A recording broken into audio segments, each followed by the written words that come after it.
Por eso Pablo dice, así que yo de esta manera corro, no como a la aventura, de esta manera peleo, no como quien golpea al aire, sino que golpeo mi cuerpo y lo pongo a servidumbre. Diga conmigo, dominio propio.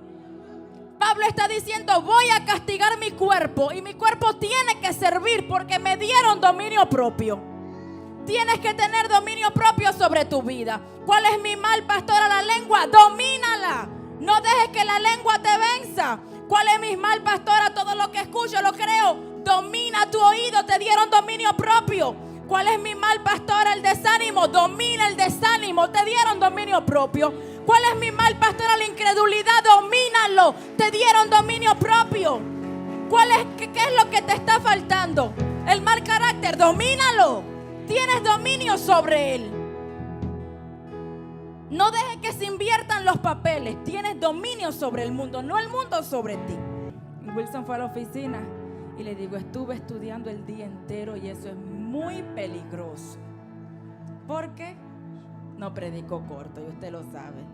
Dice la palabra del Señor. Entonces Esther dijo a Atac que le dijese a Mardoqueo: todos los siervos del rey y el pueblo de las provincias del rey saben que cualquier hombre o mujer que entre en el patio interior para ver al rey sin ser llamado, una sola ley hay respecto a él: ha de morir, salvo aquel a quien el rey extendiere el cetro de oro, el cual vivirá.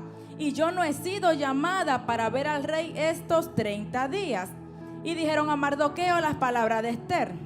Entonces dijo Mardoqueo que respondiese a Esther: no pienses que escaparás en la casa del rey más que cualquier otro judío, porque si callas absolutamente en este tiempo, respiro y liberación vendrá de alguna otra parte para los judíos, mas tú y la casa de tu padre pereceréis. Y quién sabe si para esta hora has llegado al reino. Creo que vamos a dejarlo ahí. Amén. Vamos a sentarnos y ahí en lo que usted se sienta yo hago una corta oración. Señor, te damos gracias por tu amor, gracias por tu misericordia, gracias por tu presencia, Padre. Honramos tu presencia en medio nuestro, Dios mío, y te pido en el nombre de Jesús que tú tomes el control, Dios mío, de mi vida, Señor, que así como creo fielmente que he sido, Dios mío, inspirada por ti, Señor, con esta palabra, tu Espíritu Santo obre en el corazón de cada uno de tus hijos, en el espíritu de cada uno de tus hijos, y ellos puedan ser receptores de la palabra que hoy tú me has dado, en el nombre de Jesús. Y usted dice, yo iba a decir, pueden sentarse. Amén.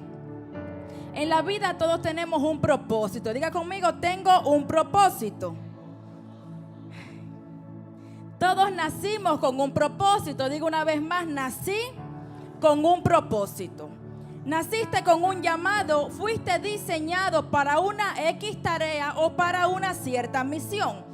Por eso es que Mardoqueo le manda a decir a Esther: no creas que tú vas a escapar, porque quién sabe si para esta hora has llegado. Diga conmigo, propósito. Dios no creó a Esther para ser reina. Dios no creó a Esther para que disfrutara de las riquezas en el palacio. Dios no creó a Esther para que disfrutara de poder, de honra, de riqueza. Dios la creó para el momento específico, para que en el momento específico ella intercediera por Israel y el pueblo fuera salvo. Diga conmigo, un propósito. Ahora, que el propósito implicara reinado, son otros 5 pesos, dijeran en Cuba. Pero el propósito no era que fuera reina, que estuviera ataviada, muy hermosa, no. Era que intercediera por Israel. Ahora, ¿qué es un propósito? Un propósito es la intención original o la razón por la que algo fue creado. O sea, cuando Dios nos dio vida, a ti y a mí, Dios lo hizo con un propósito. Diga conmigo, propósito. Cuando Dios me dio vida, Dios lo hizo con una intención y con un deseo específico. Dios no dijo, voy a crear a Claudia a ver qué pasa con Claudia. No, Dios creó a Claudia para una tarea, para una misión y para un propósito específico. Así con todo lo que estamos aquí. Diga conmigo, fui creado con un propósito. Ahora, Todo lo creado en el universo fue creado con un propósito específico para obtener un resultado. Dios espera de ti, diga conmigo, un resultado. Nada de lo que existe es consecuencia de la casualidad. Diga conmigo una vez más, yo no soy resultado de la casualidad. Yo no soy resultado de un pensamiento, de un deseo de mi padre y mi madre. No, Dios lo usó a ellos dos para traerme a la tierra, porque Dios me creó, diga conmigo, con un propósito. Me estaban llamando. Ahora, somos seres espirituales creados con un propósito. Esta carne, cuando se muera, diga, se deshizo. Esta carne cuando muera se deshizo, vuelve a la tierra. Dios nos creó con un propósito, con un fin específico. Dios te creó con un llamado específico que solamente tú puedes cumplir, que solamente tú puedes efectuar, nadie más que tú. Yo no puedo cumplir el propósito de Jennifer en la tierra, yo voy a cumplir el mío. El de ella tiene que cumplirlo ella, porque diga conmigo, fue específico, no es igual al mío. Cuando Dios crea al hombre, lo colocó en el huerto del Edén. Esta creación tenía un propósito específico: gobernar, administrar y multiplicarse en la tierra. Todo lo que Dios hace, diga conmigo, lo hace bueno. Ahí a ver si usted me ayuda. Y la finalidad de las cosas que Dios hace siempre es para bendición. Dios quiere que disfrutes de la plenitud de su presencia. Dios quiere que disfrutes de su creación. Dios quiere que tú prosperes en todas las áreas de tu vida. Pero ¿qué sucede cuando el hombre pierde su propósito? Toca que está a tu lado y dile, ¿qué sucede cuando yo pierdo mi propósito? Porque lo podemos perder, ¿verdad? Hoy yo venía conversando con el pastor y yo digo, yo creo fielmente, sin lugar a dudas, que hay muy pocas personas que encuentran su propósito en la vida, incluyendo los cristianos, no solo los de afuera. ¿Qué sucede cuando el hombre pierde su propósito? Diga conmigo, se invierte en las funciones. Ay, que no le escuche, dígalo más alto, que somos unos cuantos. Diga, se invierte en las funciones. Y en lugar de gobernar el hombre al mundo como fue diseñado por Dios, el mundo, diga conmigo, empieza a gobernar al hombre. Cuando tú sientes que el mundo se te viene encima, que la carga que tienes por delante son demasiadas pesadas para llevar, si sientes un peso que es demasiado aplastante en tus hombros, quizás sea momento de preguntarte si estás viviendo conforme al propósito de Dios en tu vida. Porque cuando yo vivo conforme al propósito de Dios en mi vida, yo voy a vivir en plenitud. Sin importar la carga, sin importar el dolor, sin importar la frustración, yo voy a vivir en plenitud. Porque eso es lo que trae el propósito de Dios en mi vida, razón de vivir, ganas de vivir. Ahora, la Biblia, hay muchos hombres y mujeres que cumplieron con el propósito. Era imposible, ya le digo, me pasé el día estudiando, así que si se lo menciono todo, no nos vamos. Ahora, todos estos hombres tienen algo en común. Diga conmigo, ¿qué cosa, pastora? Ellos decidieron poner sus vidas en las manos de Dios para llevar a cabo el desafío que tenían por delante. Si yo no pongo mi vida en las manos del Señor para cumplir el propósito por el cual fui creada, yo no voy a poder cumplirlo. Porque como le dijo Jesús a los discípulos, separados de Él no podemos hacer nada. Separados de Él no podemos cumplir nada. Separados de Él no podemos llevar a cabo nada. Ahora, fueron personas que no solamente vivieron con un propósito o nacieron con un propósito como tú y como yo, sino que además ellos se animaron a creerle. Diga conmigo, creer a Dios para conquistar sus metas. Noé nació en una generación malvada, en una generación perversa. ¿Cuál fue su propósito? Construir el arca para salvar a su familia y a cada especie animal del diluvio. Abraham, llamado el padre de la fe, vivió una vida obediente con propósito. Y Dios le dijo, bendeciré a los que te bendigan, a los que te maldigan voy a bendecir y en ti serán benditas, diga conmigo, todas las naciones de la tierra. Hoy tu familia y la mía es bendecida gracias a la obediencia de Abraham. Hoy tu familia y la mía es bendecida gracias a la fe de Abraham, porque en él serán benditas todas. Diga conmigo, todas las naciones. Ahora, Moisés fue un libertador. A través de su vida Dios rescata a la nación de Israel Y por su fe y por su obediencia los guió durante 40 años atravesando el desierto, camino a la tierra prometida. Hay muchos hombres, podíamos seguir enumerando a cada uno, que se atrevieron a creerle a Dios y que cambiaron la historia. Pero lo más hermoso de todo esto es que el mismo Dios que le entregó un propósito a Abraham, a Noé, a Moisés, diga conmigo, me lo entregó a mí también. Tú tienes un propósito. Le decía yo en el campamento a la iglesia, tú no eres inservible. Yo no soy inservible.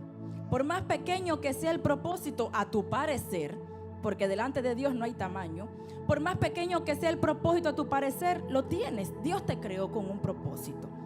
Entonces, lo más hermoso de esto es que Dios también me llamó con un propósito.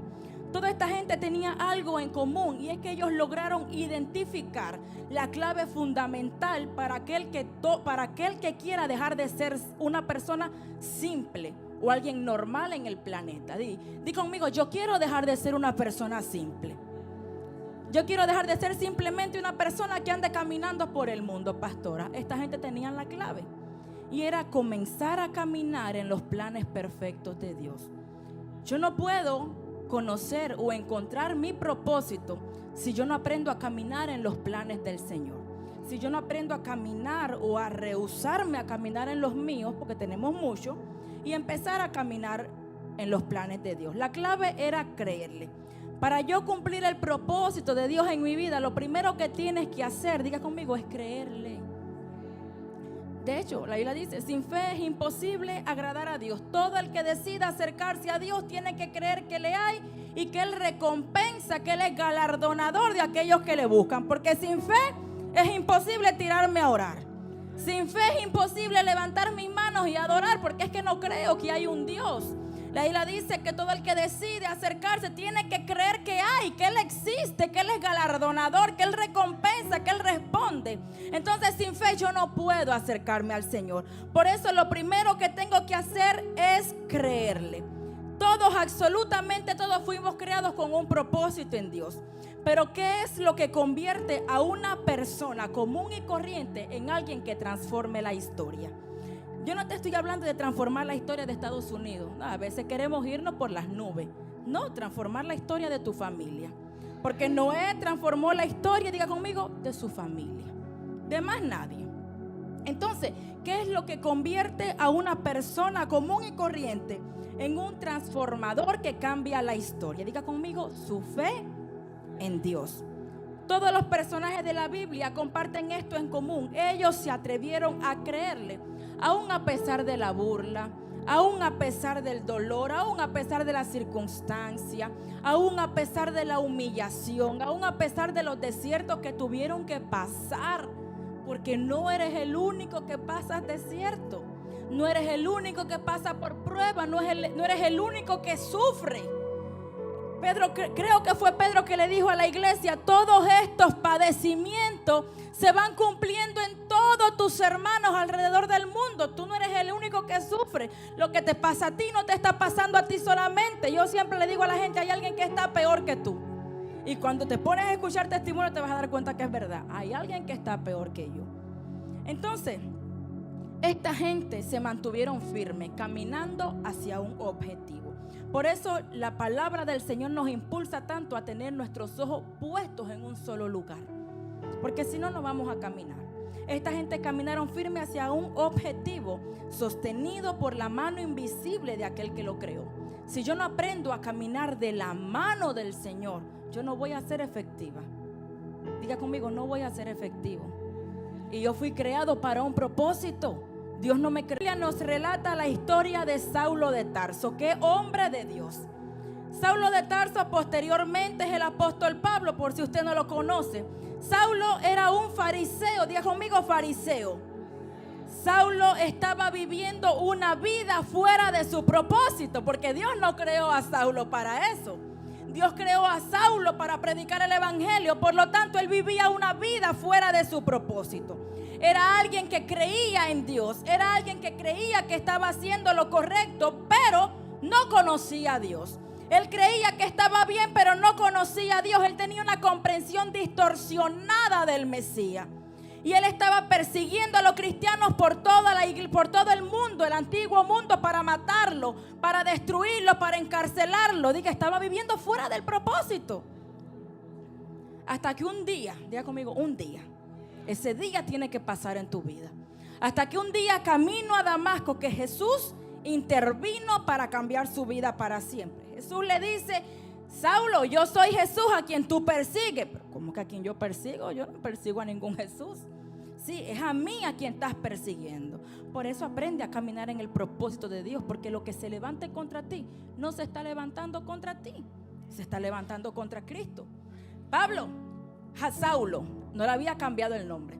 Saulo, yo soy Jesús a quien tú persigues.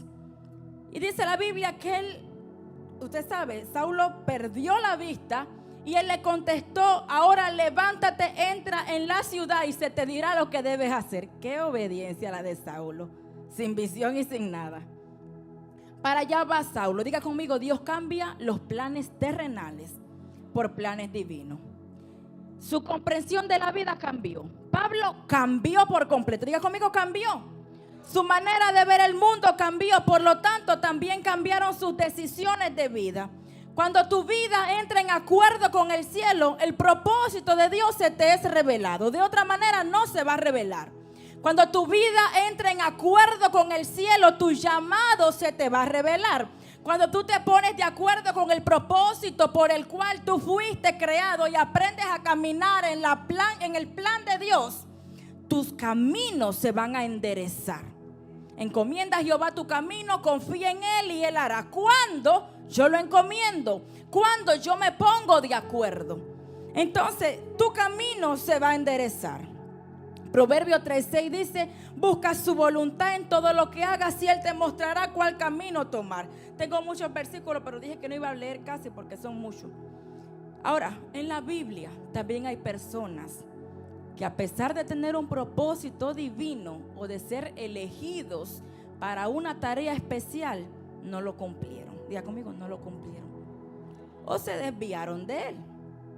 Entonces, esto me muestra que incluso aquellos que son llamados por Dios para cumplir tareas específicas, diga conmigo, como yo, puedo no cumplirlo, puedo desviarme, puedo abandonarlo, puedo fallar en el cumplimiento. Hay muchos también, pero ¿para qué le voy a decir tanto? Adán y Eva, su desobediencia inicial los llevó al pecado y a la expulsión del jardín del Edén. Su desobediencia los llevó a perder la posición privilegiada que tenían en el huerto. ¿Cómo vas a escuchar la voz de una serpiente si ya tú escuchaste la voz de Dios?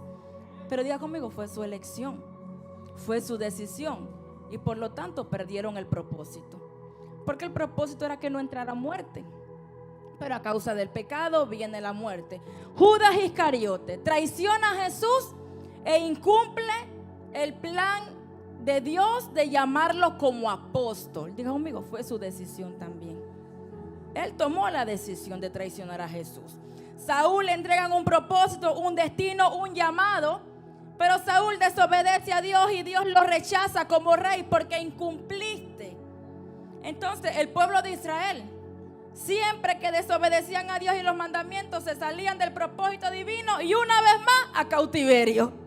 Y una vez más en esclavitud. Y una vez más, Señor, sálvame que nos están matando, los filisteos nos están acribillando.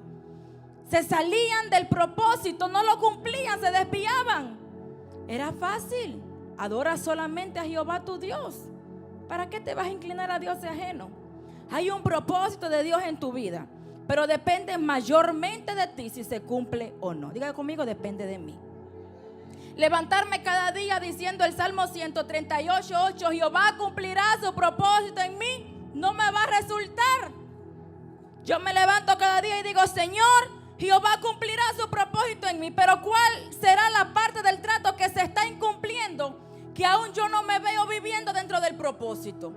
¿Cuál será la parte del trato que yo estoy incumpliendo, porque Dios no puede incumplirlo? Que yo no me veo cumpliendo el propósito de Dios en mi vida. Dios no miente ni se arrepiente. Dios no retira su carta después que la puso encima de la mesa. Lo que Él te dijo que iba a hacer, Él lo quiere hacer.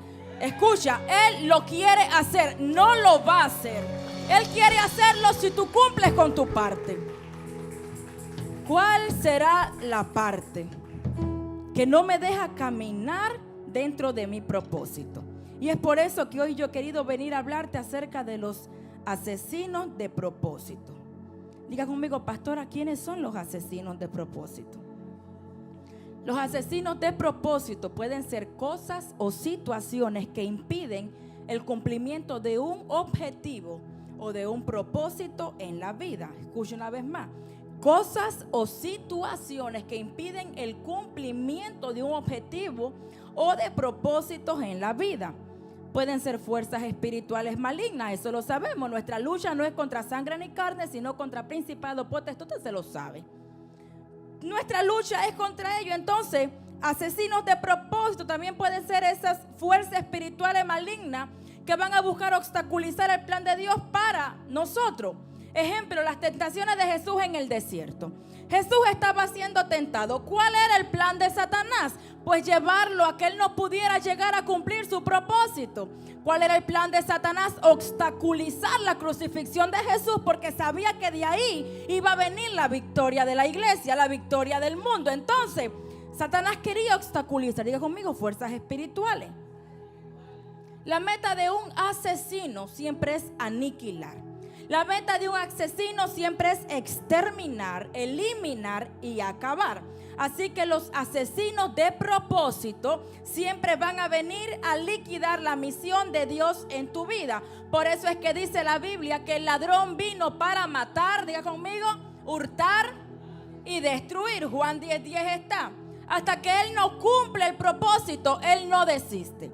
El hecho de que tú hayas venido a la iglesia y que tú hayas aceptado a Jesucristo no quiere decir que el ladrón no vaya a venir a tu vida para intentar matarte, para intentar robarte y para intentar destruirte. Esa es su misión. Y él la va a poner en práctica, diga conmigo, con todo el mundo.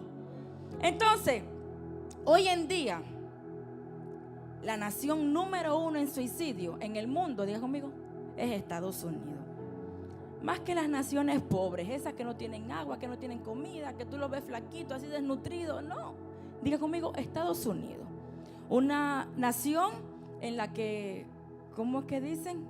Venimos a buscar el sueño americano. Vamos para la tierra que fluye leche y miel. En esta tierra se matan muchas personas. En este país se suicidan muchas personas solamente por una razón. Y es porque no encuentran propósito en la vida. Tú y yo tenemos un propósito divino. Y ese propósito es mucho más grande que las cosas terrenales que te puedan enriquecer. El propósito de Dios te da vida. El propósito de Dios te fortalece. El propósito de Dios te vivifica. Tú naciste con un propósito. Las personas que no encuentran su propósito van a vivir una vida frustrada. Van a vivir una vida triste. Eres feliz porque has obtenido muchas cosas, pero dentro de ti hay una parte triste porque no has podido encajar donde realmente tú tienes que encajar. Porque naciste para algo, pero no has podido encontrar ese camino. Por eso es que el ladrón vino a matar, pero el contraataque que le da Jesús es: yo he venido para darle vida y para que la tengan en abundancia. El propósito de Dios te rejuvenece, el propósito de Dios te vivifica, el propósito de Dios te restaura, te hace nuevo. Necesitas encontrar el propósito de Dios en tu vida. Amén. Diga conmigo, yo nací con un propósito divino. La Biblia dice que Jeremías era profeta desde el vientre de su madre. Diga conmigo, desde el vientre. Antes que naciera, ya había un propósito. Antes que naciera, ya Dios había diseñado el propósito de Jeremías. Antes que naciera, ya Dios lo había enviado con una razón específica. Diga conmigo, igual que a mí. Bueno, te santifiqué. ¿Cómo es raro decir, oye, desde que estaba en el vientre? Yo creo fielmente que mis hijos fueron diseñados por Dios con un propósito desde que estaban en el vientre. Diga conmigo, los míos también, pastora. No se equivoque, los míos también. Nacimos con un propósito y los hijos de Dios tienen que tenerlo claro.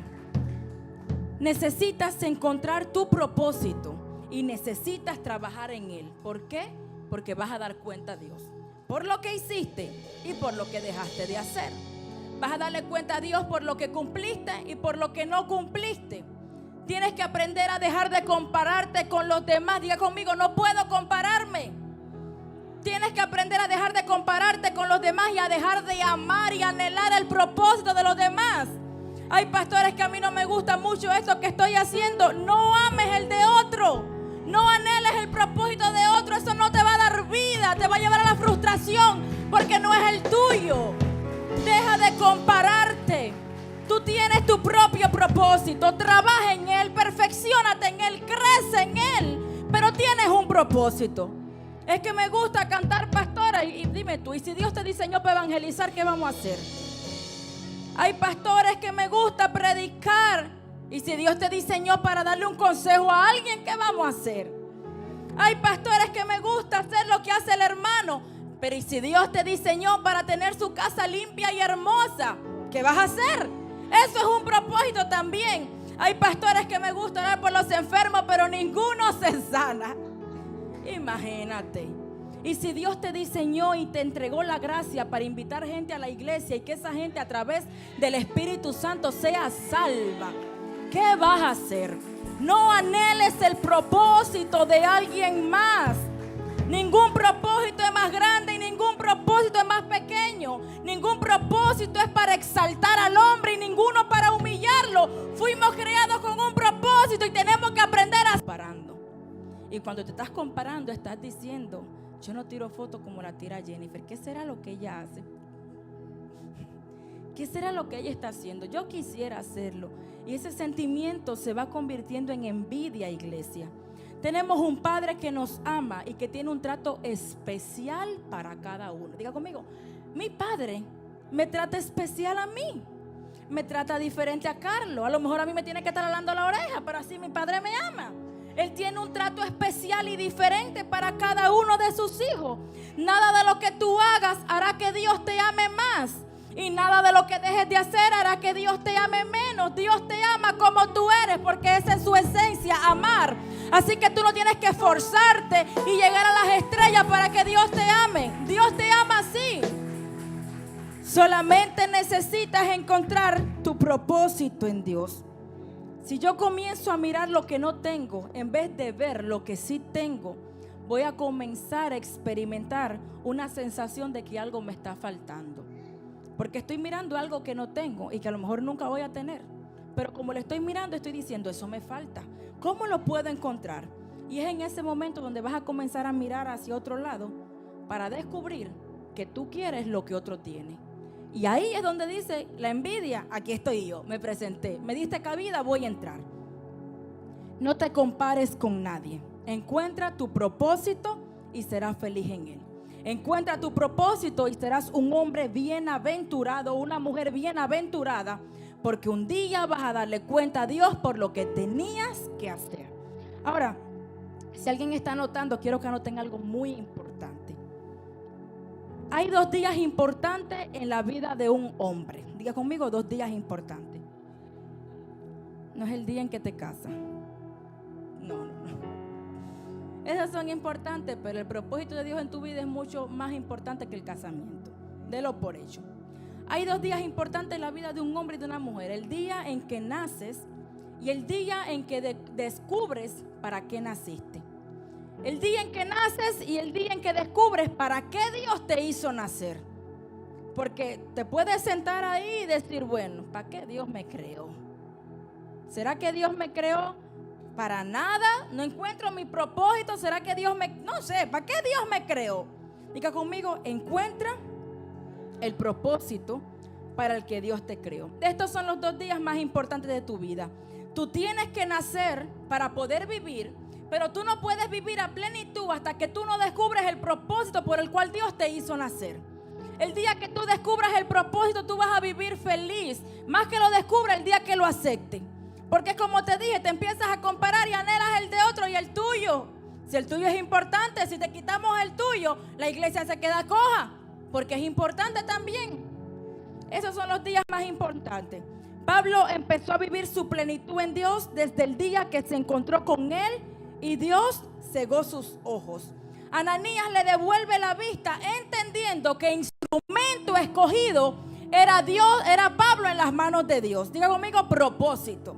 Por eso es que Pablo decía, me basta la gracia de Cristo. Por eso es que Pablo decía, ya no vivo yo, Cristo es quien vive en mí. Por eso él decía, para mí el morir es ganancia. Por eso él decía, yo fui crucificado juntamente con él. Lo que ahora vivo en la carne, lo vivo en la fe del Hijo de Dios. No importa el sufrimiento, lo vivo en la fe. Los azotes, lo vivo en la fe. El dolor, lo vivo en la fe. Pablo encontró su plenitud cuando se encontró con el propósito. Mientras tanto, yo me imagino, literalmente, cuando estemos en el cielo podemos preguntarle que él debe haber vivido como un loco, sin dormir, persiguiendo a todos los cristianos. Y Cristo cuidando a su iglesia, luchando contra alguien que nunca iba a poder vencer. Pero él encuentra su plenitud cuando él se encuentra con Cristo. Por eso él decía, las aflicciones del tiempo presente no se comparan con la gloria que un día yo voy a vivir. Diga conmigo, necesito descubrir el propósito para el cual nací. Diga una vez más y fuerte, tengo propósito. Te voy a mencionar los versículos, si te queda alguno ahí tú te lo quedas, pero no los voy a leer.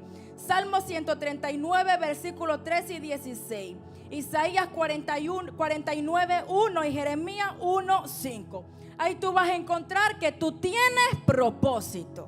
Ahora, Satanás no quiere destruir tu vida simplemente para llevarte al lago de fuego. Satanás no quiere solamente arrastrarte hacia el lago de fuego y que tú te quemes, que tú te ardas eternamente. No. Satanás quiere destruir la vida de alguien que tiene propósito. Satanás quiere destruir la vida de alguien que tiene llamado. Satanás quiere destruir la vida de alguien que tiene una tarea, una vocación por la cual vivir. Ahora diga conmigo, asesinos de propósito. Y te lo voy a mencionar así rapidito.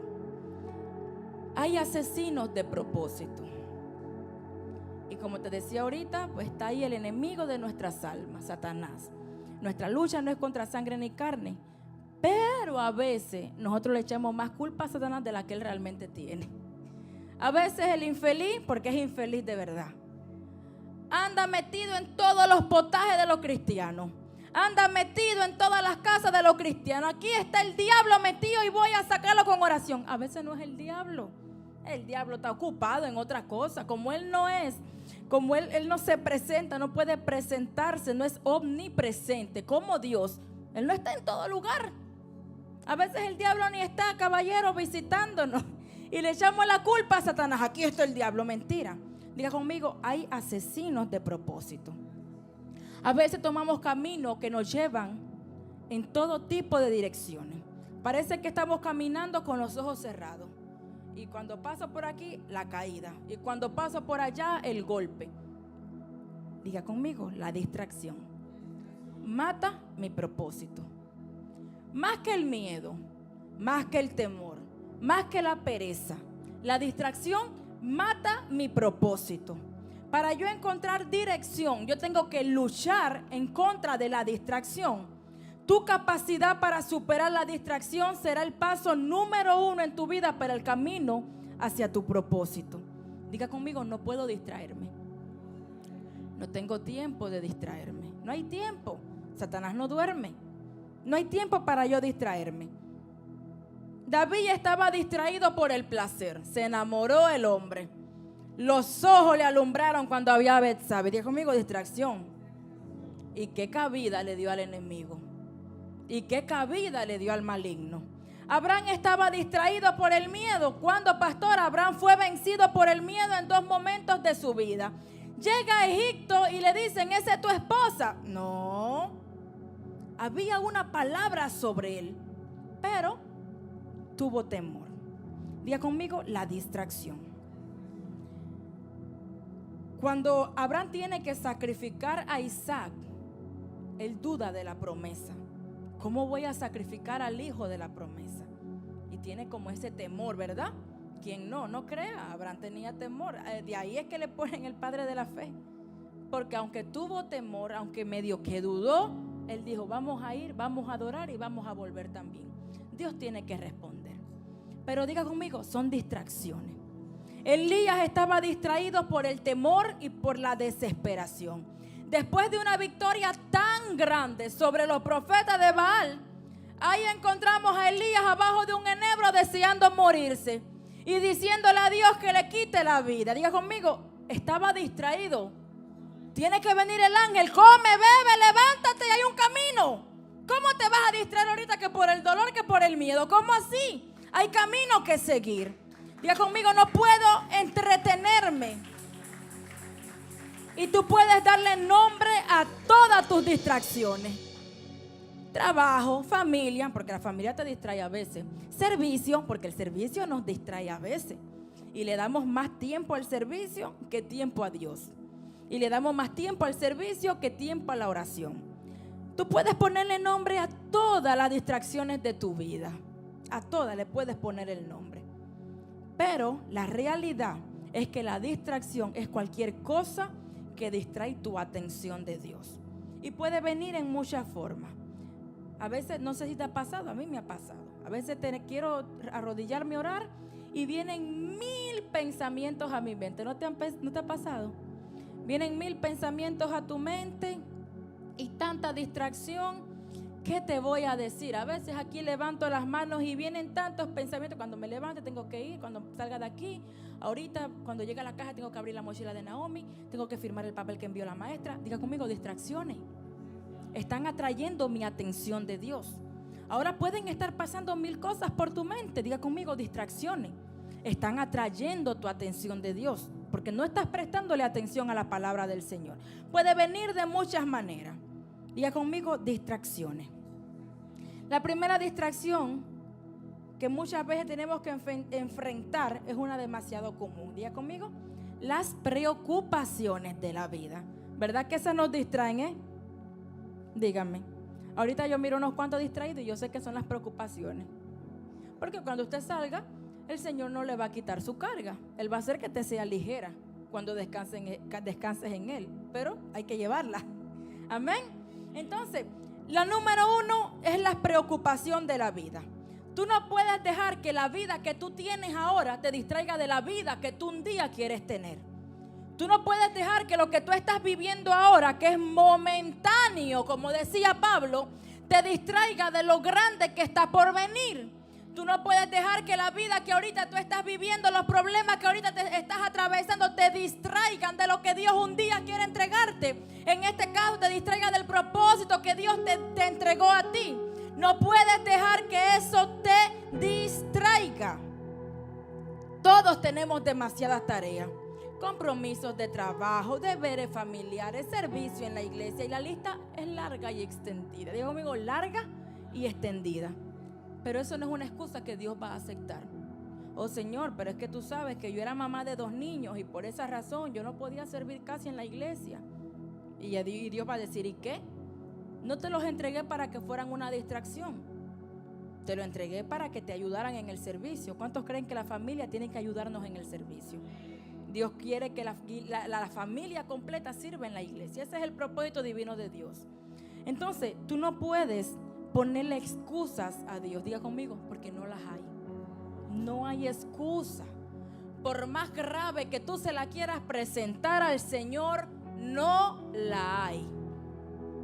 En el Nuevo Testamento miramos a Jesús continuamente salir solito. Él predicaba, hacía lo que tenía que hacer y él se iba a orar con el Padre.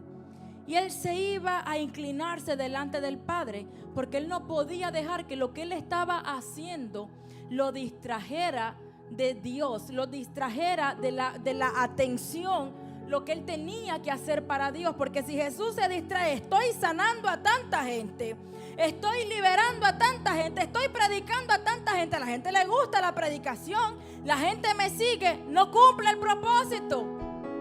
Entonces tú no puedes dejar que la vida que tú estás llevando ahorita se interponga en lo que Dios quiere darte más a futuro. No puede. Lo que estás haciendo ahorita es bueno. Muchas veces, iglesia, lo bueno es enemigo de lo grande. Porque lo que estoy haciendo es bueno, pastora, sí, a Dios le agrada, sí, pero lo que Dios quiere que hagas es mucho más grande. Entonces lo bueno muchas veces es enemigo de lo grande. Yo no puedo dejar que lo bueno que yo estoy viviendo o lo bueno que estoy haciendo se interponga en lo grande que tengo que hacer para el Señor. No permitas distracciones. Jesús hacía espacio para estar con su Padre. Aprende a hacer espacio. Eso no quiere decir que como amas de casa, quizás, por ejemplo, pongo mi ejemplo, como ama de casa, yo dejé todas las losas sucias y dejé toda la casa sucia y no es que me voy a orar con el Señor, no. Yo tengo que aprender a hacer espacio. No voy a andar afanada, bueno, yo soy afanada, pero no voy a ser como Marta y que, ay no, y Jesús que enseña allí, yo mientras le hago la comidita, no. Hago mis tareas, pero tengo que sacar espacio. A Jesús lo mandaron a hacer algo, pero él tenía que sacar espacio. ¿Por qué usted cree que Jesús se iba a orar siempre? Porque si no, él no iba a tener fuerza para enfrentar lo que tenía que enfrentar más adelante. Era fácil predicar, sanar, enseñar, liberar. La crucifixión no era fácil. Pasa de mí esta copa, Señor, pero que no se haga mi voluntad sino la tuya. Si Jesús no hubiese orado, no hubiese tenido la fortaleza tan grande que tuvo que tener para soportar tu castigo y el mío también. Para soportar el peso del rechazo de Dios. Cuando Él dice, Padre, ¿por qué me has abandonado? Elí, Elí, lama sabactani, ¿por qué me has abandonado? Él sintió el rechazo de Dios. ¿Sabe por qué? Porque en ese momento Él cargó el pecado de toda la humanidad. Y a Dios no le gusta el pecado. Entonces en ese momento Dios lo rechazó. No para siempre, pero hubo un momento de rechazo. Como aquel que sabía que su Padre estaba con él, en un momento tan importante siente el rechazo de Dios. Si Jesús no hubiese orado, no hubiese estado preparado. Tienes que aprender a sacar espacio de tus preocupaciones, a sacar espacio de tus tareas, a sacar espacio de lo que tienes que hacer y darle lugar para estar con tu Padre. No dejes que la multitud de las preocupaciones dejen afuera lo que verdaderamente es importante. El servicio es hermoso y el servicio es necesario. Yo soy pastora, yo quisiera que todos sirvieran, pero sé que a veces el servicio entretiene a los miembros. Sé que a veces el servicio los distrae. Sé que a veces el servicio los ocupa mucho y no pueden darle tiempo a lo que realmente tienen que darle. Amén. Tengo muchos versículos, pero no se los voy a dar, así que me voy a otra distracción muy importante. Diga conmigo, mi pasado. Mi pasado me distrae. Si yo miro la historia de José, me doy cuenta que donde yo empecé no tiene relación con lo que voy a terminar siendo. Tú puedes haber empezado siendo, no sé si tendré el ejemplo de Rahab ahí, una prostituta, pero termina siendo una matriarca. Termina encabezando la lista de la generación de Jesús. ¿Por qué, pastora? Porque donde tú empiezas no tiene relación con donde vas a terminar. No sé si me hice entender. Pero, diga conmigo, pero muchos de nosotros seguimos atados a los errores y a los dolores del pasado. Diga conmigo, no puede ser. No puede ser, diga una vez más, no puede ser. Dígalo así como que se lo está diciendo usted mismo. No puede ser. Los dolores del pasado atrás se quedaron. No puede ser. El pasado no puede distraerme, no. Dios quiere tu atención, diga conmigo, en el presente. Dios quiere mi atención en el presente. Dios quiere que mires hacia adelante, porque lo que Él tiene para ti no está detrás, está adelante. Lo que Dios tiene para ti no está en el pasado, está en el futuro. Por eso no puedes distraerte por el pasado. Lo que viviste, lo viviste. Diga conmigo, y punto. Ahí llegó. Él me compró. Soy criatura nueva. No tengo nada que ver con mi pasado. Lo que antes era, ya fue. No más. No puedo distraerme con el pasado. ¿Qué fue lo que viviste en el pasado que puede atormentarte en el presente? No, no puede ser. El pasado es una distracción.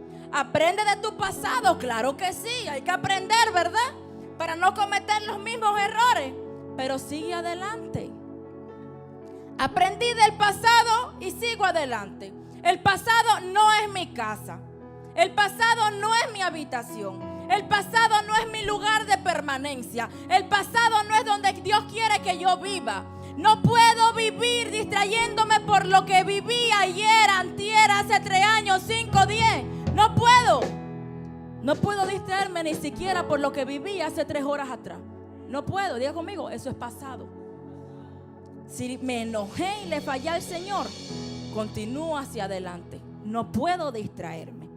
Por eso Pablo dijo, me olvido de lo que quedó atrás y yo sigo hacia la meta. Yo sigo hacia mi propósito. Yo sigo hacia mi llamado. Oiga, Pablo no hubiese podido ser feliz. Pablo no hubiese podido cumplir el llamado. ¿Tú te imaginas, Pablo? Su mente. Tú eras un perseguidor. Pablo, tú eras un asesino. Pablo, ¿te acuerdas que tú incitaste a la gente para que pedrearan a Esteban? Y ahora estás como que reemplazándolo. Pablo no vive, ¿verdad? Diga conmigo, no puedo distraerme con el pasado. Imagínese a José viviendo en el pasado. No hubiese llegado a ser gobernante en Egipto.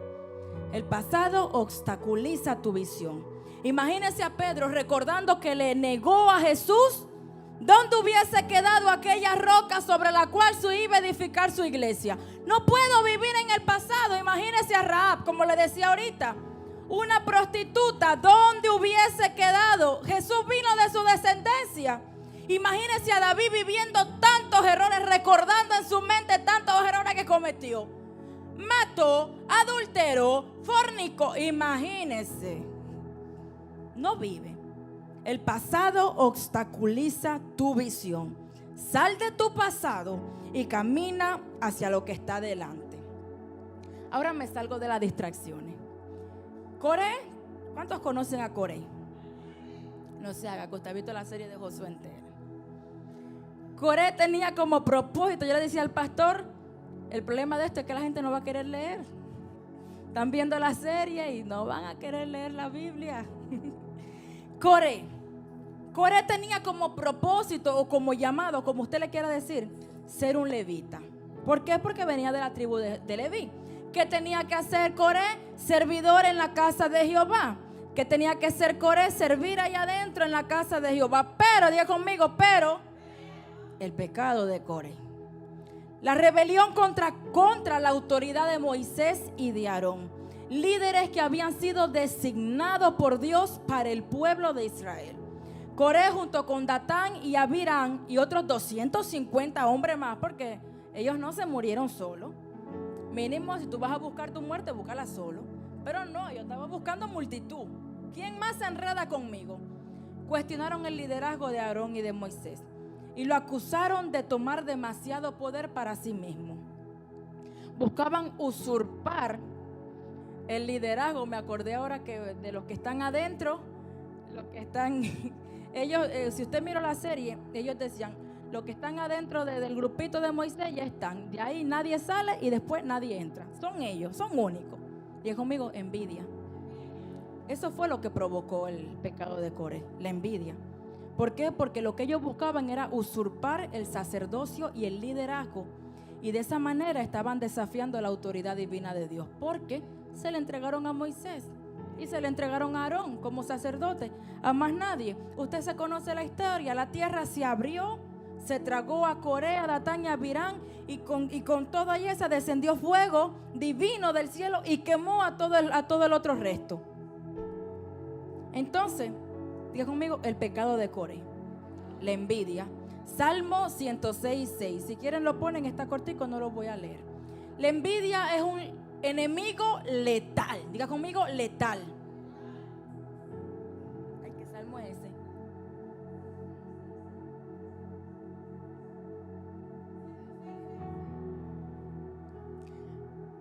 Bueno, a lo mejor. ¿Y adelante?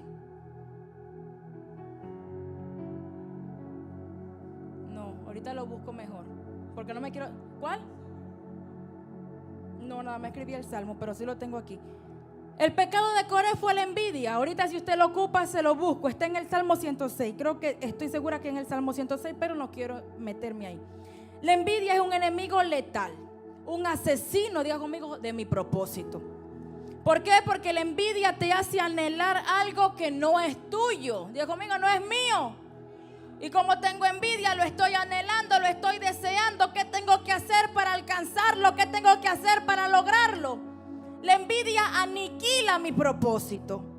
Te hace anhelar un propósito para el que no estaba destinado. y te va a desenfocar completamente del tuyo propio. Tengo versículos, pero no se los voy a decir. Mateo 26 del 15 al 8, Salmo 73 del 1 al 3 y Hechos 7 al 9. Estoy segura, creo que Hechos está muy bonito, muy importante, pero no quiero detenerme. Usted lo anota y va a estudiar en su casa. La envidia, la falta de carácter, otro enemigo letal. Diga conmigo, la falta de carácter. Hay personas que tienen un mal carácter, pero hay personas que tienen falta de carácter. Una persona con mal carácter tiene una actitud negativa hacia los demás. Una persona con mal carácter se frustra fácilmente cuando no logra algo. Una persona que tiene mal carácter es una persona que tiene un temperamento difícil, se enoja fácilmente. Por eso es que el enojo, que está ahí dentro del mal carácter, es un enemigo también letal de nuestro propósito. ¿Quién no se ha enojado? Sea sincero. Yo me vuelo. Dirían en Cuba como una cafetera. ¿Quién no se ha enojado? El domingo yo me enojé mucho. Y el domingo antes de salir del culto, sentada en esa silla, el pastor estaba predicando y el Espíritu Santo trajo a mi mente asesinos de propósito. Yo no me imaginaba todo lo que iba a venir detrás. El enojo. Uno se enoja con los hijos, con todo el mundo. Uno se enoja con uno mismo si algo no le sale bien. Entonces el enojo, iglesia. Una persona que el mal carácter es esa persona que se enoja fácilmente. Por eso es que el enojo, si no lo controlamos, destruye todo lo que está a su paso. Proverbios 14:17 dice: el que fácilmente se enoja hará locuras. Diga conmigo, locuras. Y el hombre perverso será aborrecido. Vamos a dejarlo en locura. El que fácilmente se enoja hará locura. Diga conmigo, locuras. ¿Por qué lo tengo que decir, pastor? Porque tú lo has hecho. ¿Tú no has hecho locuras cuando te enojas? El que fácilmente se enoja hace locuras. Por eso el que hace locura no está capacitado para cumplir el propósito de Dios en su vida. Entonces el enojo es un enemigo letal. Tenemos el ejemplo de Elías. Él iba subiendo por el camino y los muchachos le decían: sube, calvo, sube. ¿Cuántos se acuerdan? El hombre se volteó, los maldijo y los osos salieron del monte y se comieron a los muchachos. Se enojó fácilmente. ¿Usted cree que Jesús lo hubiese hecho? Si los hijos del trono dijeron: espérate, que oramos y hacemos que caiga fuego del cielo. No, Jesús no tenía mal carácter. Entonces Elías no estaba justificado. Diga conmigo, no, ahí se escribió para que yo aprendiera. Elías no estaba justificado. Moisés en cierto momento, llevado por la presión del pueblo, se enoja. El pueblo tenía sed y Moisés golpeó la piedra y eso le costó. Porque el propósito de Dios era que Moisés lo llevara hasta que los introdujera. No era que los llevara hasta el desierto. El llamado de Moisés era para que los metiera a la tierra prometida y que los repartiera. El enojo: no, Moisés, tú no vas a entrar a la tierra prometida. Lamentablemente, pero Señor, si yo pongo en balance, eran más cosas buenas que las malas. Diga conmigo, de quien quiere tiene misericordia. No le alcanzó a Moisés en ese momento. Se enojó y no pudo ver la tierra prometida. No pudo ver la tierra con la que él tanto soñó. No pudo ver la tierra de la que él tanto le hablaba al pueblo. Van a liberarlo, Dios lo va a liberar para que entren a la tierra. Dijo conmigo, el enojo. La Biblia reconoce la ira o el enojo como una emoción humana, natural. Es normal que el ser humano se enoje, pero me advierte que es muy peligrosa cuando no se controla o cuando es motivada por el orgullo. Porque a veces por orgullo no quiero darle el brazo a torcer, sigo enojada, ¿verdad?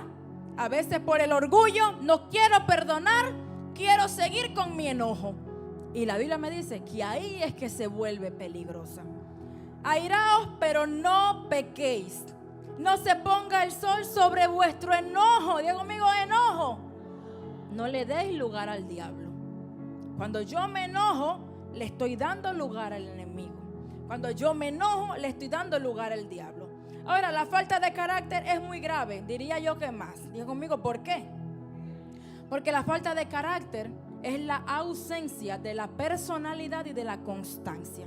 La falta de carácter se manifiesta, diga conmigo, como debilidad, como falta de voluntad, como dificultad para tomar decisiones y como dificultad para enfrentar situaciones difíciles. No tengo carácter. Una persona con falta de carácter puede ser influenciada fácilmente por los demás, porque no tiene carácter, no tiene principio, no tiene su propia personalidad. Es influenciada fácilmente porque no tiene convicciones propias. La persona que tiene falta de carácter es imposible que logre realizar con efectividad su propósito en la tierra. La persona con falta de carácter se deja gobernar por la falta de voluntad. ¿Qué es la falta de voluntad, pastora? No tengo ganas. Cuando la motivación que lo impulsaba a hacer lo que él hacía se acaba, ahí dice, no tengo ganas para seguir. No tengo ganas para continuar. Tengo falta de voluntad. ¿Alguna vez no has expresado eso? Me falta voluntad. No sé, me falta voluntad para cortar la grama, me falta voluntad para regar la rosa, me falta, diga conmigo, eso obstaculiza el propósito de Dios. Ay, es que estoy sentada, ay, qué falta de voluntad tengo para lavar esa ropa. Y ahí se queda la ropa 3 y 4 semanas. Diga conmigo, falta de carácter. Falta de carácter. Usted se ríe. Yo quisiera saber cuánto la han vivido. Cuando lo que te motivaba ya no lo hace, tú soltaste todo, ya no quieres seguir. Es imposible que encuentres propósito porque no eres persistente. Es imposible. Eva demostró una falta de carácter cuando fácilmente se dejó influenciar por la serpiente. Y eso usted lo sabe. Viene atrás y le mete el fruto al otro. No, también viene el otro y come. El otro también con falta de carácter se come el fruto y aquí estamos todos nosotros sentados y predicándonos el evangelio. Diga conmigo, falta de carácter, falta de convicción. A mí mi Señor, mi Creador, el que me hizo literalmente, no el que me puso en el vientre de una madre, no el que me formó, me dijo que no comiera de ese fruto, pero por mi falta de carácter me dejé influenciar por esa serpiente y aquí estoy, castigado, expulsado. Diga conmigo, falta de carácter. El que tiene falta de carácter lo escucha todo, lo cree todo, nada escudriña, nada juzga, nada lo pone sobre la mesa, será verdad o mentira, no piensa, lo cree todo. Se va para donde lo lleven y se va para donde lo arrastren, porque no tiene personalidad. Diga conmigo, tengo que destruir la falta de carácter en mi vida. La insensatez, ya tengo creo que unos 3 más y ya. La insensatez. ¿Quién es el insensato? Es alguien que actúa sin sabiduría. Ya conmigo, ese es el insensato. Rechaza la guía de Dios y sigue un camino de necedad. No se trata solamente de que está falto de inteligencia, pero no se trata solamente de eso, sino de que tiene una actitud moral y espiritual incorrecta. Esa es la persona necia. Diga usted, cuando ustedes le hablan de necedad, ¿en quién usted piensa en la Biblia? En Nabal. ¿Se acuerda de Nabal? Primera de Samuel 25, se lo lee completo y va a conocer a Nabal. Pensamos en Nabal. Dice la Biblia que la sabiduría comienza con el temor a Jehová. Proverbio 1:7. El insensato no tiene en cuenta este principio. ¿Por qué? Porque no teme a Jehová. No le importa guardar los mandamientos de Jehová. No le importa desobedecer a Jehová. Por lo tanto, es insensato, está falto de sabiduría, está falto de conocimiento. Este es el ejemplo de Nabal, primera de Samuel 25. Les resumo rapidito la historia.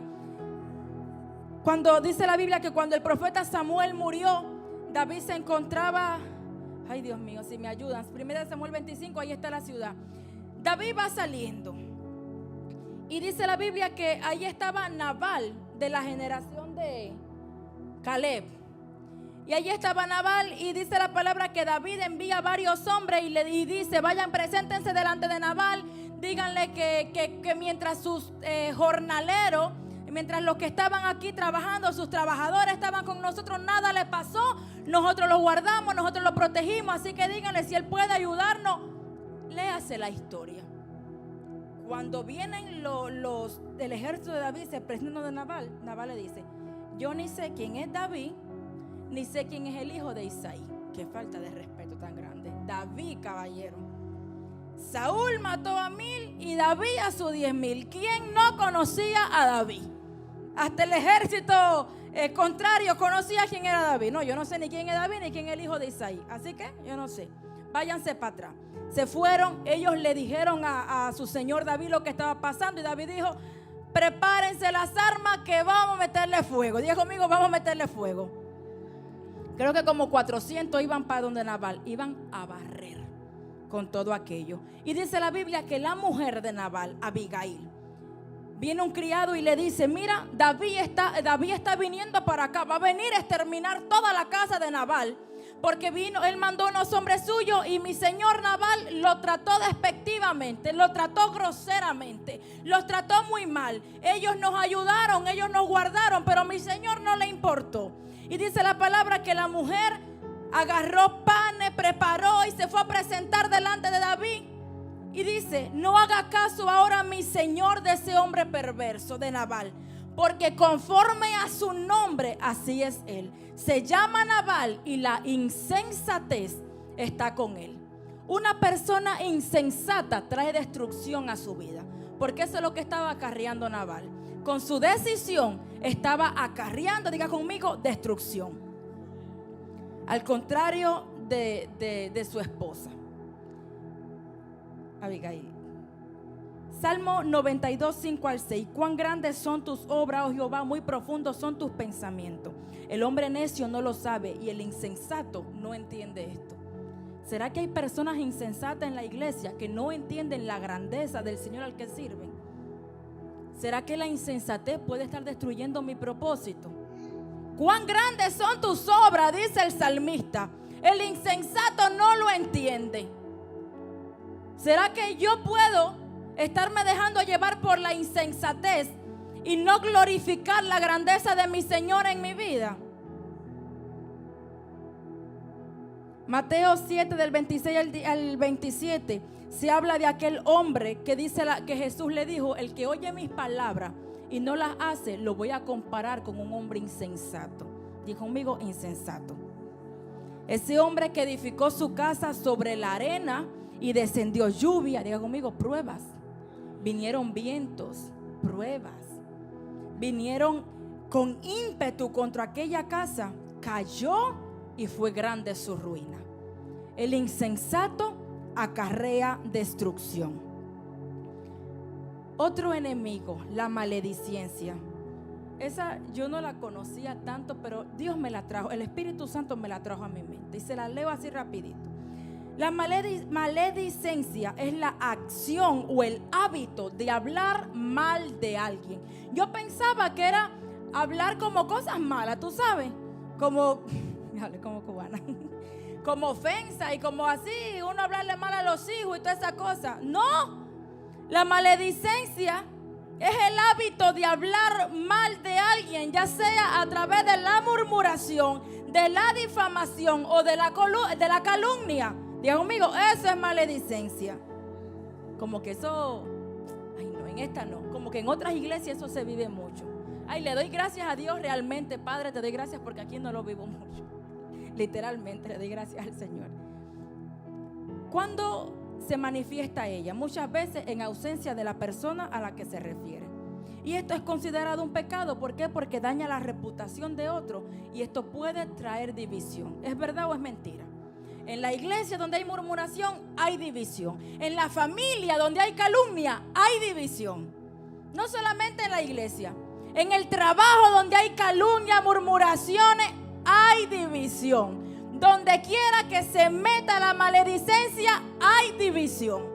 No existe un lugar. Si está anotando, anote Efesios 4, 31 al 32. Quítese de vosotros toda amargura, enojo, gritería y maledicencia. Voy para el otro, el desánimo. Diga conmigo: desánimo. El desánimo es un estado de falta de ánimo en la vida espiritual del cristiano. El desánimo es una pérdida de la motivación para las cosas espirituales. La lectura de la Biblia, el orar, el adorar. Ya no tengo ganas de congregarme. Es un proceso natural, ya conmigo natural. El cristiano va a atravesar por el desánimo. Pero si no sabe luchar en contra del desánimo, el enemigo puede terminar alejándolo de la iglesia. Y lo hemos visto, ¿verdad? Y lo va a terminar alejando de su propósito. Hermano, Elías se desanimó por Jezabel. No nos vamos a desanimar nosotros. David se desanimó, y cuando tú lees algunos salmos, tú miras que llegaron momentos en su vida en los que él decía: no encuentro salida. Estoy en el pozo de la desesperación. Diga conmigo: desánimo. No me voy a desanimar yo. David se desanimó. Moisés se desanimó. El pueblo lo tenía loco. Tanta murmuración y tanta crítica y tanta queja. Se desanimó. José se desanimó cuando lo perdió todo, y eso lo llevó a enfrentarse contra Dios y a preguntarle y a cuestionarle. No me voy a desanimar yo. Si Job se desanimó, Jeremías se desanimó porque el pueblo lo estaba rechazando. No me voy a desanimar yo. Ana se desanimó porque no tenía un hijo. Dios no le daba el hijo. Y era burla para Penina, y Penina se reía y se burlaba. No te vas a desanimar tú. Te puedes desanimar, pero no te puedes dejar vencer por el desánimo. Amén. ¿Y qué decir de la incredulidad? Diga conmigo: la incredulidad. La incapacidad de creerle a Dios y a su palabra. Si hay algo que Dios detesta, es la incredulidad. Si hay algo que Dios detesta, es la falta de fe. Tomás, Tomás, porque me viste, creíste. Bienaventurados los que no me vieron y creyeron. Levante su mano y diga: soy bienaventurado. Si hay algo que le enoja al Señor, es la incredulidad, es la falta de fe, las malas decisiones. Diga conmigo: las malas decisiones. Esas acciones que te apartan de la voluntad de Dios y que son el resultado de la desobediencia. Son resultado de la autosuficiencia. Yo voy a tomar esta decisión porque yo creo que así es. No he sentido la dirección de Dios, pero yo la voy a tomar. Diga conmigo: las malas decisiones siempre tienen consecuencias. Dios puede usarla para formarte, pero siempre tienen consecuencias. Hay decisiones que te alejan completamente de la falta de tu propósito. Abraham tomó una decisión, se acostó con Agar y tuvo un hijo. Hasta el día de hoy hay problemas entre esas dos naciones. Hasta el día de hoy hay problemas por esa decisión. Sansón, nazareno, enviado con un propósito, nacido con un propósito, se enamora de Dalila. Dalila lo traiciona, él le cuenta aquello en lo que consiste su fuerza. La mujer lo traiciona, agarran a Sansón, lo meten preso, y aunque él hizo proeza cuando estaba ya a punto de morir, murió. Y ese no debería ser el final de Sansón, pero la mala decisión que tomó de enamorarse de Dalila, de decirle su secreto a Dalila, lo llevó a la muerte. Salomón, aunque era sabio, se casó, diga conmigo, con miles de mujeres. Yo no me sé el número realmente, pero si algo que me llama la atención es que la Biblia especifica que él se aparentó con el faraón y que él tomó a la hija de faraón como esposa. Imagínense eso. Dios te liberó. Dios liberó a tu nación de Egipto y tú vienes a aparentarte con ella. Y tú vuelves a donde Dios un día sacó a tu nación. Siempre me llama la atención a esto. Era sabio, pero todo ese reguero de mujeres que tenía lo llevaron a la idolatría. Y Salomón se desconectó completamente de su propósito. Diga conmigo: las malas decisiones exterminan mi propósito. La inconstancia.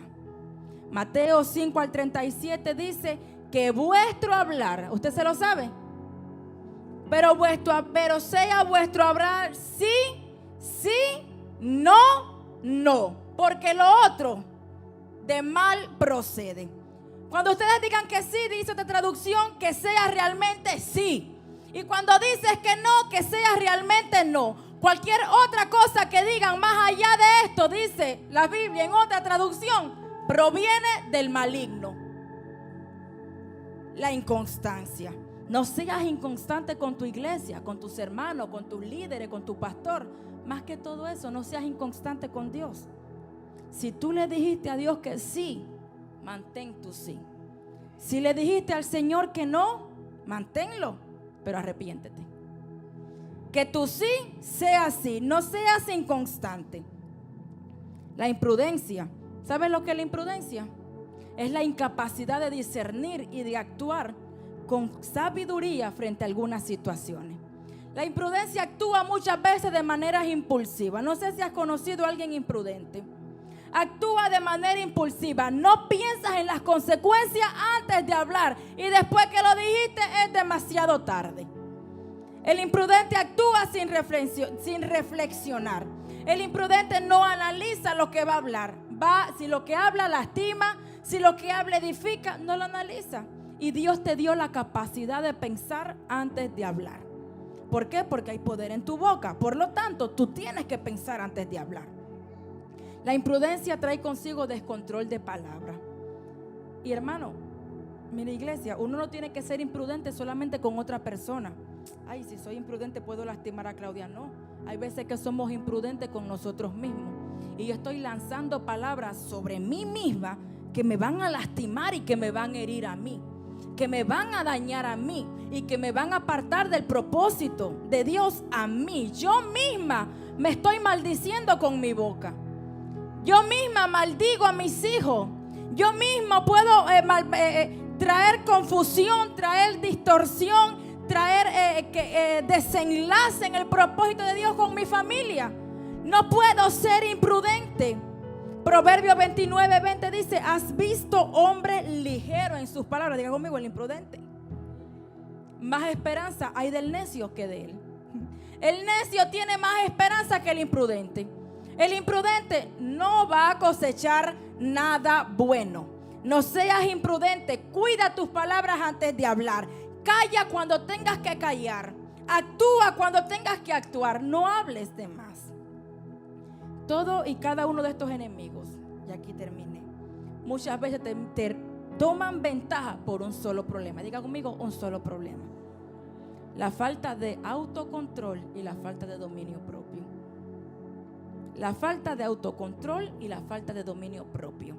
Todo lo que está ocurriendo en tu vida es por falta de dominio propio. Todo. ¿Qué es el dominio propio? Es el autocontrol, la capacidad de controlar los propios deseos, impulsos y emociones para vivir de acuerdo con la voluntad de Dios y con sus principios. Yo tengo que tener autocontrol para controlarme a mí misma. Si no, yo no voy a poder vivir de acuerdo a la voluntad de Dios, porque la carne siempre va a buscar lo que le gusta. Pero mi autocontrol y mi dominio me va a decir a mí misma: no te puedes poner ese pantalón, o no te puedes poner esa licra así con esa camisa. Dominio propio. Diga conmigo, dominio propio. No estoy atacando a nadie con la ropa, no he visto a nadie, así que no se sienta triste. El dominio propio es un fruto del Espíritu Santo. Por lo tanto, se obtiene buscando, diga conmigo, al Espíritu Santo. Proverbio 25:8: como ciudad derribada y sin muro es el hombre cuyo espíritu no tiene rienda. Te dieron dominio propio para que controles tu espíritu, no para otra cosa. La otra traducción dice: como ciudad sin muralla y expuesta al peligro, así es quien no sabe dominar sus impulsos. Pablo le dijo a la iglesia corintio: ¿no sabes que los que corren en el estadio, todos a la verdad corren, pero solamente uno se lleva el premio? Diga conmigo, dominio propio. Corre de tal manera que lo obtengas. Domínate a ti mismo. Todo aquel que lucha, de todo se abstiene. Diga conmigo, dominio propio. Ellos se abstienen para recibir una corona corruptible. Toma, te dieron una medallita porque ganaste la carrera.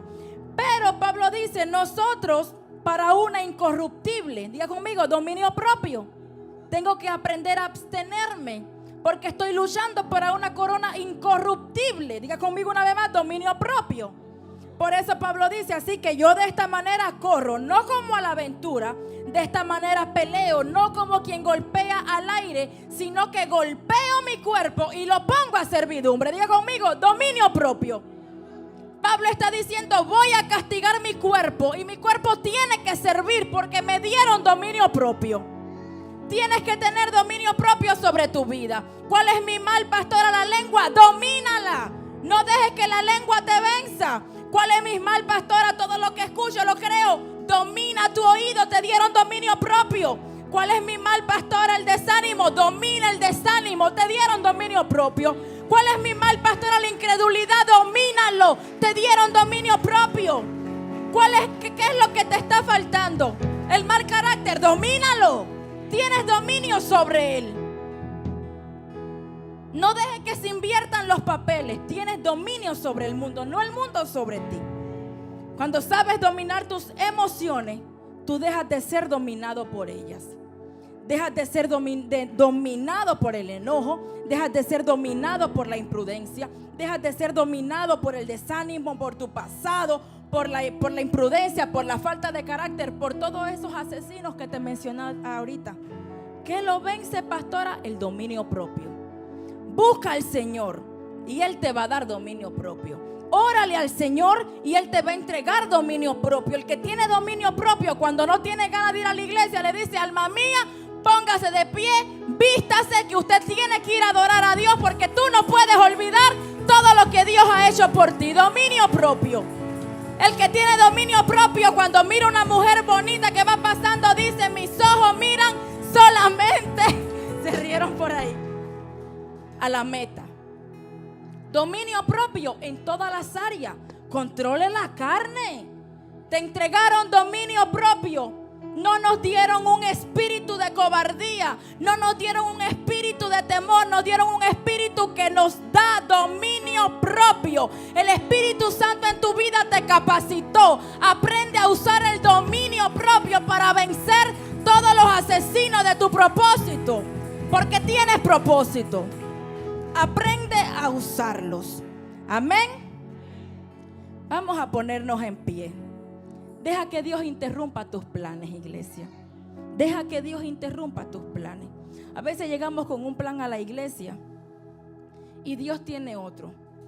Hoy sé que voy a cantar esto, voy a cantar lo otro, pero Dios te rompe los planes. Hoy me imagino que van a recoger la ofrenda después de la adoración, pero Dios rompe los planes. Deja que Dios rompa tus planes. Deja que Dios interrumpa tus planes. Deja que Dios te dé un propósito mayor. Siempre que Dios interrumpe tu plan, es para darte un propósito mucho mayor. Ay, pastora, es que yo quería hacer tal cosa. Y a veces estamos tan empeñados con un propósito específico. Dios quiere darte otro. Y el otro para tu vida será mucho mayor, porque es para ti. Imagínese a Dios pensando y diciendo: yo voy a crear a Blasina y la voy a crear con este propósito, y la veo haciendo esto y la veo haciendo aquello. Y la muy rebelde diga: por ahí no quiero. Y no quiero y no quiero. Y Dios: pero yo te creé así, yo te diseñé para esto. Cuando yo te estaba formando en el vientre de tu madre era con ese propósito, pero yo no lo quiero aceptar. Pero mi hijita entiende que mis planes son mejores que los tuyos. Mis pensamientos son más elevados que los tuyos. Porque te empeñas en tu propio propósito. Deja que Dios interrumpa tu propósito. El de Él es mucho mayor. Vuelvo a recordarte: no hay propósito pequeño ni grande. Eso es mentira. Al que tú veas echando fuera demonios, se lo dieron a él. Y bienaventurado sea. Y glorifico a Dios por eso. El mío es bueno también. ¿En qué soy bueno? Parqueando carro. Mi Dios me lo entregó a mí porque sabía que yo iba a ser excelente y que quizás con mi propósito yo iba a evitar un choque en el parqueo de mi iglesia, de la iglesia a la que yo amo. Tu propósito es hermoso. Tu propósito es divino. Tu propósito es específico. Cuando Dios te creó, te diseñó con un propósito específico. Dentro de ti puso toda la capacidad que necesitabas. Dentro de ti puso toda la sabiduría que necesitabas para desempeñarlo. Deja que Dios interrumpa el que tú tienes. Y dile: Señor, enséñame, ayúdame a encontrar mi propósito. Porque sé que me vas a pedir cuentas por él, pero también porque sé que tu propósito, cierra tus ojos donde estás, ya voy a orar. Porque sé que tu propósito me va a dar felicidad.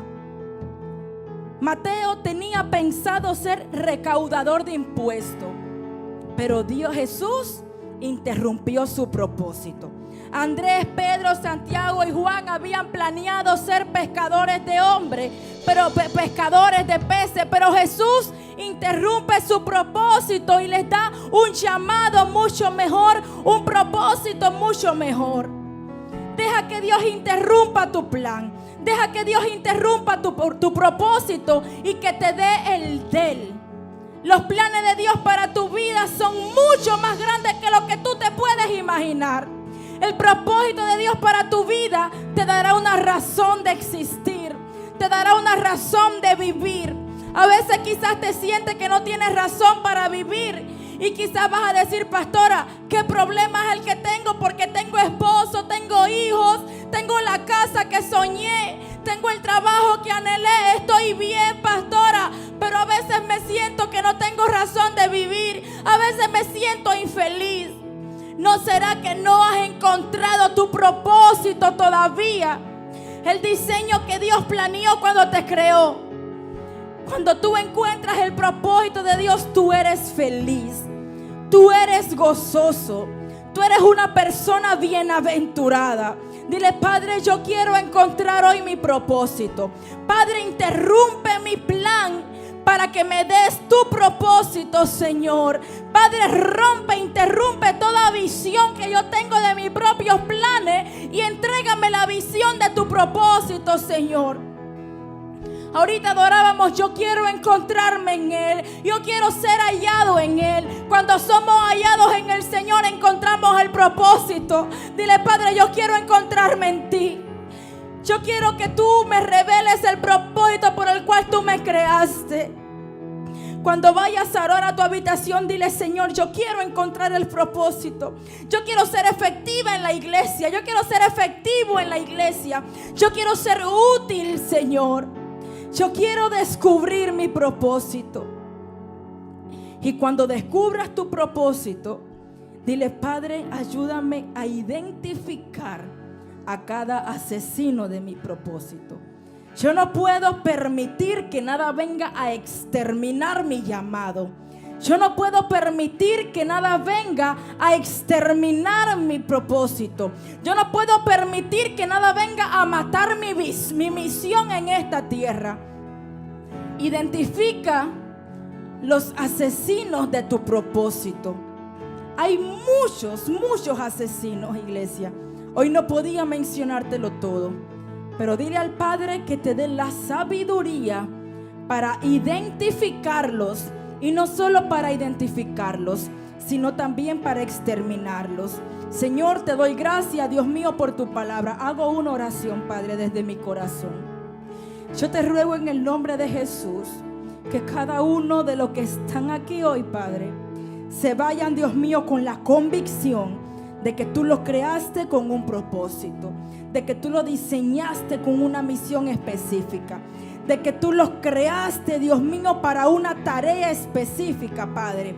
Que ellos se vayan con la convicción que hay propósito divino dentro de ellos, Dios mío.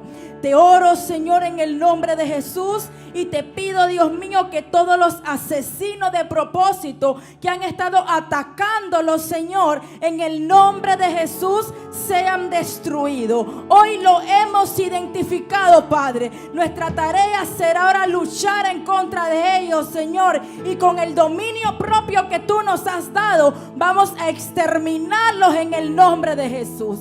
Esta iglesia tiene propósito y esta iglesia cumplirá su propósito en el nombre del Señor. Tus hijos tienen propósito. Levante su mano y levante esta oración y diga: yo tengo propósito y yo lo voy a cumplir. Yo tengo propósito y yo no voy a permitir que los asesinos de mi propósito vengan a exterminarlo, vengan a robármelo y vengan a destruirlo. En el nombre de Jesús, en Dios haremos proezas. Te doy gracias, Señor, porque tú eres bueno, Padre, en gran manera. Gracias por tu amor y gracias por tu misericordia. En el nombre de Jesús. Y usted dice...